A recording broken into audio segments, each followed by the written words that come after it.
Gather around, gather around, gather around, and come and sit and listen to the story about how one man turned $118 million into absolutely nothing. On November 12th, 2023, all of the rumors that were surrounding Texas A&M came to fruition when the longtime head coach of the Texas A&M Aggies, Jimbo Fisher, was officially fired. The news was announced after Jimbo Fisher spent the last 6 years leading the Aggies to a pitiful 45-25 record, going 19 of 15 in the past 3 seasons. Today we're gonna break down the story of how Jimbo Fisher turned Texas A&M into a school that showed so much promise and absolutely let them down. But real quick before we get into the video, leave this video a like, comment your thoughts down below, because Lord knows you guys are gonna have some thoughts about Jimbo Fisher being fired from the Aggies, and hit that subscribe button and turn on your notifications and turn on all notifications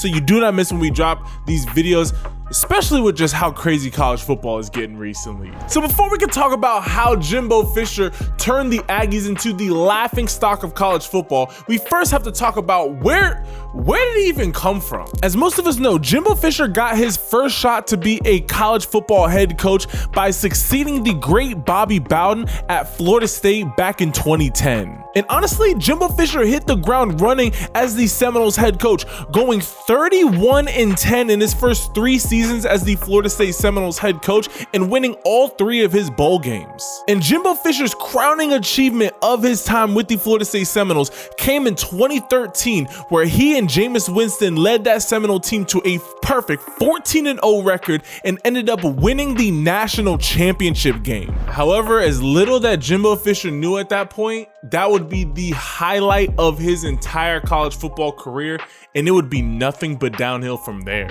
I mean, don't get me wrong, it wasn't all terrible. Following their 2013 championship season, in 2014, the Seminoles actually went 13-1, but ended up losing in the Rose Bowl. They would end up losing in the Peach Bowl the following year. In 2015 and 2016, the Seminoles went 10-3 in both seasons. In the 2015 season, losing in the Peach Bowl, and in the 2016 season, winning in the Orange Bowl. However, 2017 up to this point was Jimbo Fisher's toughest season, with the Florida State Seminoles going 5-6 in that season. However, 2017 was the year that completely changed Jimbo Fisher's career. Midway through the 2017 season, Jimbo Fisher decided to leave Florida State and take over as the Texas A&M Aggies' new head coach. He was taking over the Aggies from Kevin Sumlin, who in his own rights had many struggles with the Aggies himself. Now, up until this point, Jimbo Fisher was one of the most sought after head coaches in college football, having a 78-17 record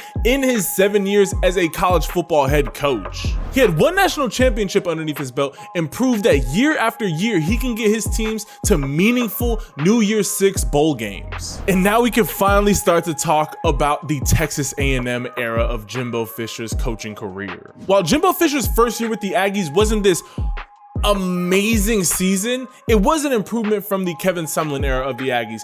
Jimbo Fisher went 9-4 in his first season, and they ended up winning in the Gator Bowl. Overall, a pretty solid season. You know, you're coming in, you're still having to install your whole coaching staff, your whole ideology. You don't have any of your recruits there pretty much. Overall, as a first year going into a high expectation environment like Texas A&M, Jimbo Fisher did a pretty solid job. However, 2019 was a foreshadowing of what Jimbo Fisher's career for the rest of his time at Texas A&M was going to look like. The Aggies ended up going 8-5. They won the Texas Bowl, but overall, just inconsistent. 2020 was Jimbo Fisher's best year by far, with the team going 9-1, but that was the COVID year. Obviously, you know, you can make some arguments as, oh, it was still a real football year, but with how many players weren't allowed into their normal training facilities, with just how different college football looked that season, obviously there was going to be some teams that ended up becoming winners. There was some other teams that were going to end up being losers. Overall, great season. 9-1's great, but it's not saying much because every single team in the country was not able to perform at their 100% capacity. And you want to know why I know that? It's because in the following season, Texas A&M ended up going 8-4, showing that while they have all the talent, every single thing that you could possibly need to be a consistently dominant college football team, they just simply were not able to do that. Sliding back, going 8-5. Oh, Marcus, you're just being too hard on Jimbo Fisher. Clearly, he picks it up in 2022. I mean, he went 9-1 in 2020. He just slid back a little bit in 2021. Give him some slack. I bet he picks it up in 2022. The man won 5 games, lost 7, wasn't even bowl eligible, and was the first losing season in Texas A&M history since before any of us watching this video were born. If you actually were around the last time that Texas A&M had a losing record, I'm not calling you old. That was just me trying to hype it up a little bit. And then in 2023, it was just the same old from Jimbo Fisher, with the team starting off with a 6-4 record.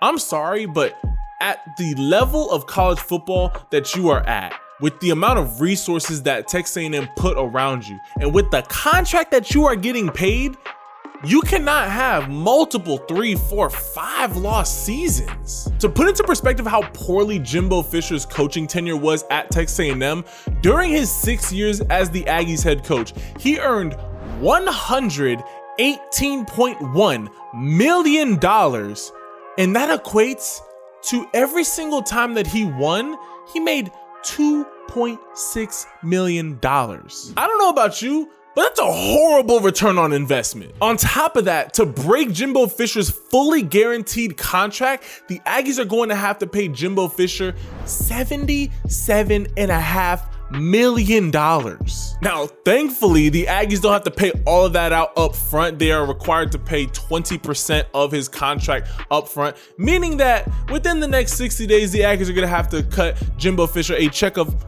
about $15.2 million. However, for the next 8 years, the Aggies are going to have to pay Jimbo Fisher an average of $7.6 million. He's not even their head coach anymore. 45-25 record, almost a losing record over the past 3 seasons, and you're having to pay that coach almost literally on a per year basis. That is going to be almost as much as any of the other highest paid college football coaches, and he's not even coaching. Now, a lot of people are wondering what simply went wrong with Jimbo Fisher at Texas A&M. I mean, during his 6 years there, consistently bringing in a top 10 recruiting class year in and year out, including the 2022 recruiting class, where he literally had the greatest recruiting class of all time, securing 8 5-star recruits. Well, it definitely wasn't on the defensive side of the ball. Over the past 4 seasons, the Texas A&M Aggies have had a top 5 defense in the SEC over that time span. It had to simply do with the inconsistencies on the offensive side of the ball. After last season, where the Aggies ranked 13th in the SEC in total offense, they brought in Bobby Petrino to try and just bring something out of that Aggies offense. I mean, they had all the talent in the world. They had their 5-star quarterback Connor Weigman coming into this season, where it was going to be him taking over the reins and really stepping up and being that true QB1 for the Aggies. He ended up getting hurt, and the Aggies, I mean, they currently have the 4th best offense in the SEC, but it was just so inconsistent, getting it done versus weaker opponents and then just not showing up in the big games when they needed to. I mean, in only 3 of Jimbo Fisher's seasons with the Aggies did the Aggies offense finish in the top 5 of the SEC's total offense, and the highest that they finished was 4th. They never, I mean, you're talking about one of the most stacked teams in the country when it just comes to pure talent. Now, obviously, you know, higher recruiting rankings doesn't always mean that they're going to translate into the college game, but when you're bringing in that much talent year in and year out, something's going to have to stick, and they just simply were not able to get the pieces that they had where they needed to go, and they weren't able to properly capitalize. They were not able to develop a true culture around there. Overall, it was just a dumpster fire for Jimbo Fisher with the Texas A&M Aggies. I think the only thing that you could really say that Jimbo Fisher did that was a success during his tenure with the Aggies was he turned them into a recruiting powerhouse. But the Aggies have a lot of money. You could pretty much put a rock there, and they're going to get some of the best teams they're going to get some of the best players in the country to end up going to Texas A&M. Overall, Jimbo Fisher is going to go down as one of the biggest, if not the biggest bust in college football coaching history. It is equivalent to John Gruden with the Raiders. It's just, how do you pay somebody so much money and then restructure their contract to extend it, and then it just fails this miserably and blows up this bad in your face. All my Aggie fans, I know that you're hurting right now. Overall, Jimbo Fisher is going to leave a very, very sour mark and a sour taste in the Aggies fan base, not only for this season, but for years to come. I mean, that money, you're not going to be able to pay a top tier coach the amount of money that he's going to require, because you're having to pay Jimbo Fisher. I mean, hopefully they're able to structure something out where they're able to settle for a lesser amount or something like that. If I'm Jimbo Fisher, I'm taking every single last penny of that 90 whatever $million contract that he signed.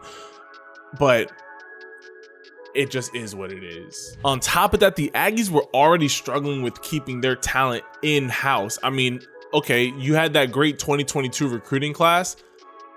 I would say close to a third of that recruiting class ended up hitting the transfer portal the very next year. There's just no reason to stay with the Aggies right now. The Aggies currently have another top 10 recruiting class, securing 3 5-star recruits already with how early we are in this 2024 recruiting class. I see a lot of players flipping, decommitting, going to other schools. I see a mass exodus from the Aggies hitting the transfer portal after this season. The Aggies are in a very, very, very tough situation, and it happened at the worst possible time. You could have all the money in the world, but it is not going to bring players to your program when they feel that the whole program is dysfunctional, there's no clear path, and everybody's trying to leave. It's gonna be a tough one. All my Aggie fans, you can rejoice because you finally got the problem up out of the building. The only problem is, how well was that building built? Because it's gonna be a tough rebuild. That's really all I'm trying to say. So hey, keep your heads up. The first step to solving a problem is just seeing that there's a problem already. You got it up out of there, and now it's time to start rebuilding. Hopefully with the pieces that you got there, hopefully people are able to buy in. Hopefully they're able to find a coach here soon who's able to implement what the future of Aggie football is going to look like. But everybody that stayed to this part of the video, that is the story of how one man pretty much stole $118 million and turned it into absolutely nothing. Appreciate all y'all. Leave this video a like, comment your thoughts down below, and hit that subscribe button and turn on your notifications. I love and appreciate each and every single last one of y'all, and I will catch you guys in the next video. Ciao.